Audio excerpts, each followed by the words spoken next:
Hardly a wit detective agency. Need a dick? I'm your man. What the hell? Who's this? Me, Lacey. Ugh. Are you sick or something? Obviously.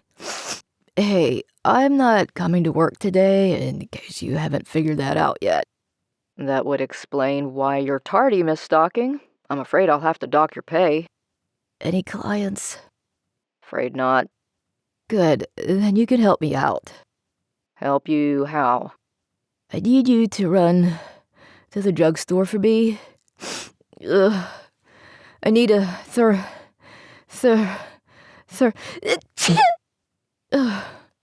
thermometer, aspirin, or whatever cold medicine you can find, and food. Cupboards are bare. Maybe you should call the doctor. No, I'll be fine. Hello? Hello? Hardly, are you there? You're asking a lot. It's the only way. No, there are easier ways. Leave him, divorce him, but getting rid of him? This is nuts. If you loved me, you would do this for me. Who is this? We'll finally be free of him. I know. Don't you want to be with me? You know I do, but not like this. We can't be together if we're in jail. It's you! Who else is on this line? William, was that you? I thought it was you. Is there someone else on this line? We must have gotten connected to a party line. Operator. Hello, are you there? This is the operator. How may I direct your call? I was talking to Forbes 7932. It got disconnected, and then I got connected to a party line, I believe.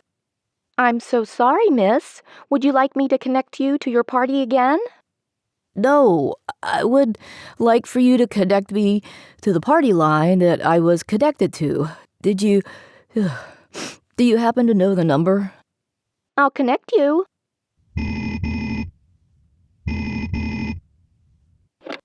Wit detective agency. Hardly, it's me again. We got cut off. I think I overheard something that I wasn't meant to hear. Like Murder. Hello? Ugh. Not again. How are you going to do it? It'll look natural. Don't worry about that. I just need help moving the body. Sunday in the Strip District. If we do this, we do it together. Agreed? Who is this? Who's this? And why are you on our line? I'm Lacey Stocking, private detective. What are the two of you up to?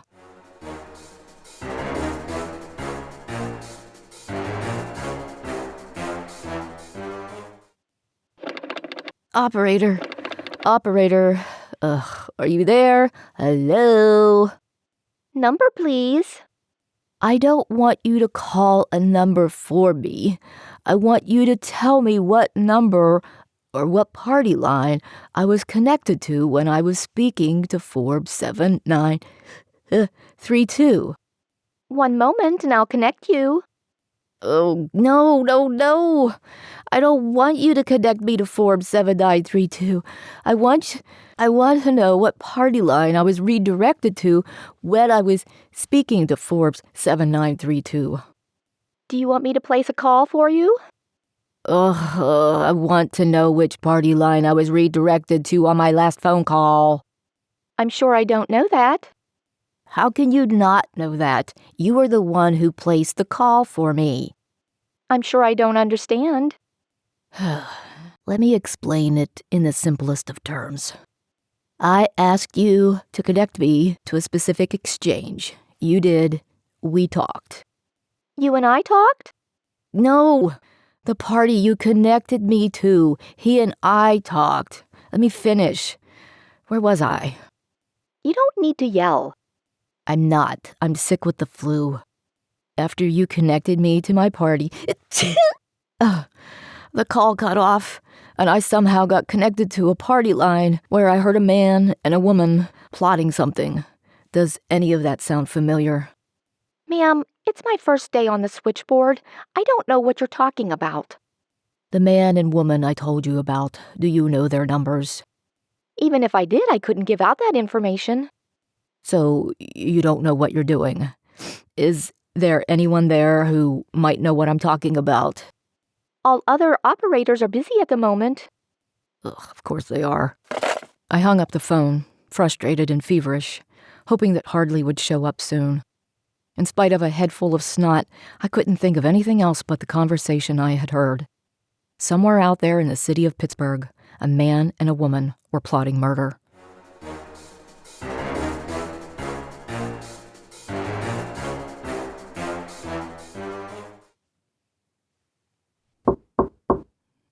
Lacey, it's me. It's open. How are you feeling? Like death warmed over. Well, you look like death warmed over. Sweet talker. Why aren't you in bed? The sofa is my bed now.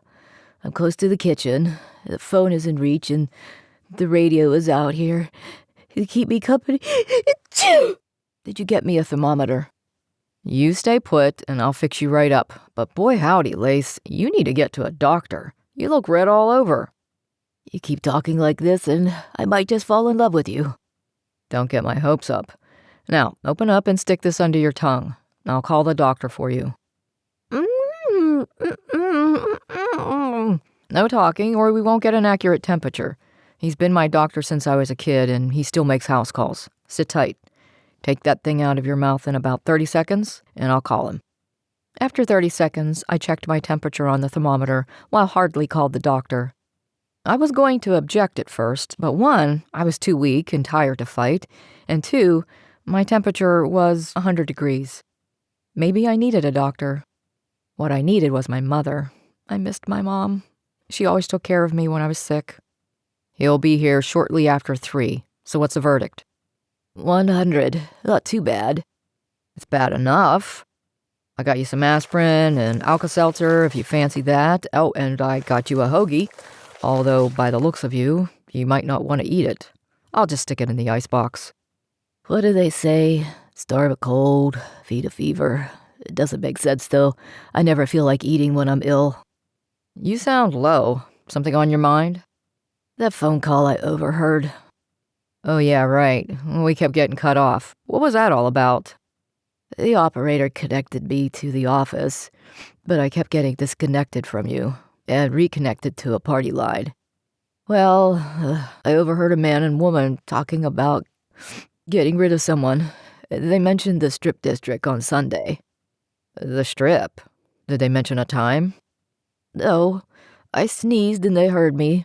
I told them who I was, and they clammed up real fast. Did you ever think that you might have heard something else? I mean, you only caught pieces of the conversation. No, I heard her say it'll look natural and she needed help dumping the body. And now I'm worried. Why? You mean other than the possibility that 2 people are plotting a murder? Well, obviously. I told them my name, my full name. I heard them planning a murder. They know that I heard them, and now they know my name. How hard will it be for them to find where I live? Boy, howdy, Lacey. You have some imagination on you. So you don't believe me? I'm saying you're sick, and you're tired, and you have a fever, and you might be all gummed up in that noggin of yours right now. I'm gonna go. Here's your water and your aspirin. Take it, and I'll be back to check on you in a few hours. I did what he said and sank under the covers, feeling unusually restless for having the flu. I waited a few minutes to make sure Hardley was gone before I called Marelli. He was sure to believe me. Marelli here. Make it snappy. It's me, Lacey. Oh, you sound awful. What can I do for you? I know you're not working on a case, so what gives? I'll cut right to the chase so I could get some sleep. When I was talking to Hardley, I somehow got misdirected to a party line where I heard 2 people planning on killing someone. What?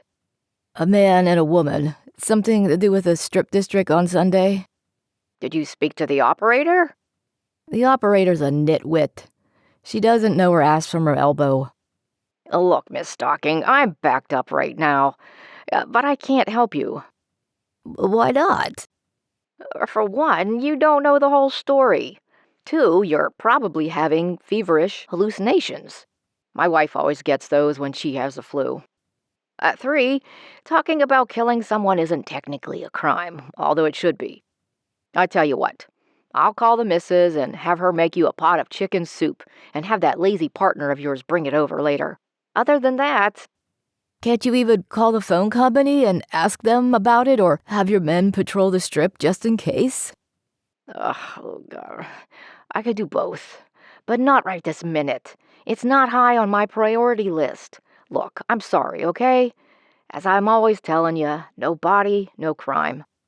Well, they know who I am, and I heard them talking about their murder plot. What if they come after me, to shut me up? Right, sure. I doubt you have anything to worry about. If someone does come after you, they'll go to the most obvious place first. Where's that? The office where that bum partner of yours, who owes me $5 by the way, will take care of them. Now, get some rest. Chicken soup is on its way. Bye.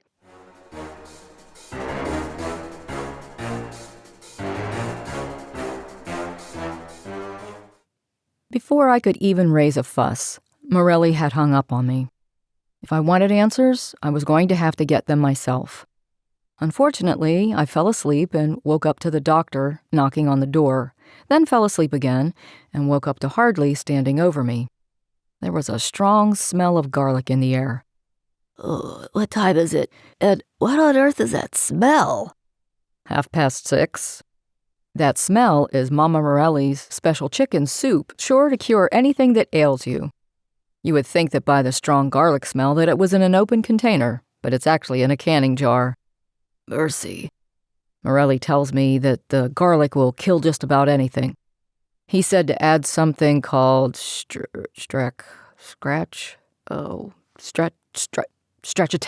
That's it. What on earth is that? He said mix a beaten egg into the broth with some Italian cheese in case you don't feel up to eating too much.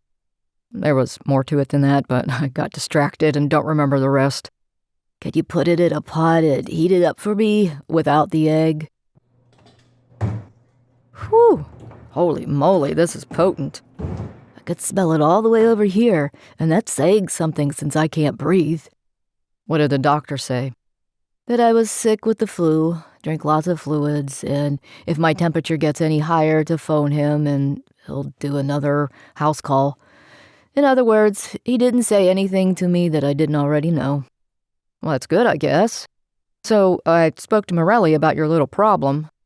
My little problem? Ugh. Come on, Lacey, be reasonable. You didn't hear all of the conversation and you're sick to boot. How much of this is because you have a fever? I wish you two would stop saying that. In my whole life of being sick with cold or flu, I have never hallucinated because of a fever. Jeepers creepers, don't get in a lather about it. Do you want to know what he had to say or not? Yes. Your soup's done. Good luck eating it. My nostrils are burning. Here, you eat while I talk. Anyway, where was I? He had Jenkins talk to the phone company. The operator who was on the switchboard while you were calling has been fired. For being an idiot? She had everything all balled up. Connecting people to party lines, dialing the wrong numbers completely. It was a mess. Hot damn, this soup will put hair on your chest. Oh, or burn it off. Did Jenkins learn anything else? Unfortunately, because she made a mess of things, the supervisor in charge of the switchboard can't trace any of the calls, because they were all scattered like seeds in the wind. Aw, how poetic. Well, at least you know I wasn't imagining getting connected to a party line. No one's doubting that. You're just doubting that I heard a murder plot, is that it? Oh, the fella's name was William, by the way. Not that that's going to help. The thing is, I'm worried. What do you have to be worried about? I told him my name. Now you're just being silly. You've taken down criminals before. Right, and don't think for a minute I wasn't scared while I was doing it. I don't know. It just feels different. What if they track me down and get me while I'm all laid up with the flu? It's one to confront them on the street or at the office, but in my home, no thanks. You have your gun and a baseball bat. You could always douse them with that soup. That would sure knock them out cold. Are you done with it yet? I ate as much as I could tolerate. I'm sure I'll be needing some bicarb later. I'm tired. Could you stay with me, just in case? I have had plans. Oh, a date? Yep. And before you make some sarcastic remark, it's not Lois. I wasn't going to. Sick, remember? Get some rest. I'll check in on you later. Have fun.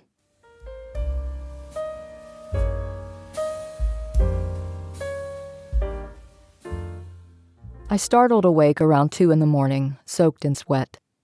My fever broke. Boy, that Mama Marelli's chicken soup with enough garlic to peel paint from the walls must have done the trick. My head felt detached from the rest of my body, though.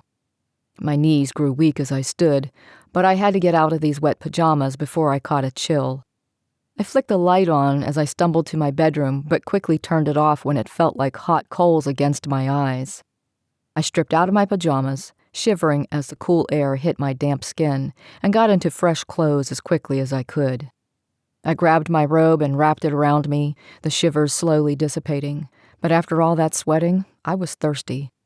Lights still off, I dragged myself to the kitchen, letting the water run cold as I reached for a glass. I have heard stories of folks sensing when they were not alone. My father told me of a time when he and his brother went out night fishing and knew that a bear was nearby. Somehow, they just knew. The hairs on their arms stood high and alert. They didn't see the bear, but they knew that they weren't alone. My skin came alive with goosebumps, but not from fever. I wasn't alone. Someone was in my kitchen. They must have sneaked in through the kitchen window near the fire escape while I was changing, because I didn't hear a sound. My heart pounded in my chest, but I carried on like I didn't know that they were there. My gun was by my bedside. The baseball bat was in a corner somewhere. The phone to call for backup was not in my reach. I pulled the knife drawer open and half a second later felt a blade pressed to my neck. Looking for this? What are you doing here? Oh, just making sure is all. I wanted to see who you were. It wasn't my fault, The operator kept connecting me to your phone call. I didn't hear anything, and what I did hear didn't make any sense. You can stop talking now. Look, I haven't seen your face, I don't know your name, the police can't trace your phone number, thanks to that incompetent switchboard operator, so if you go now, I won't pursue this. No one will know a thing. I told you to stop talking. Ow! There's no need for that. It doesn't matter now, does it? See, you know some things, and I want to make sure you remember that this here warning can turn into something worse. What are you going to do to me? Oh, honey, open your mouth and you will find out. I'm feeling generous, so you'll live to see another day. Now, I'm going to show myself out the same way I came in. Remember what I said. The woman stepped away from me, and I reached for the pot still sitting on the stove, pulled back, and whacked her in the face with it. It wasn't a heavy pot, but the crack of her nose bone told me it did the trick. She fell to the floor. I grabbed her by the hair and lifted her face to mine. Tell me again what you're going to do? She swung her legs around, clipped me in the knees, and knocked me onto the floor. She jumped on top of me, straddled me, and wrapped her arms around my throat. This should shut you up. I had to think fast. She was choking the air out of me. I wriggled and wriggled under her weight until I squirmed down far enough that she was sitting on my chest and my legs were free. I swung my legs up and wrapped my knees around her head and yanked her backwards. I jumped up off the floor and ran to my bedside for my gun. By the time I came out of my bedroom, the woman was climbing out the window to the fire escape. Freeze! Your backside is a big enough target, and I guarantee I won't miss. Now get in here and lay face down on the floor and don't even think about moving." I flicked the light on as the woman did what I asked. She spread her arms and legs wide. "Now, stay put. One move and I'll pull this trigger. Operator, get me the police and make it snappy."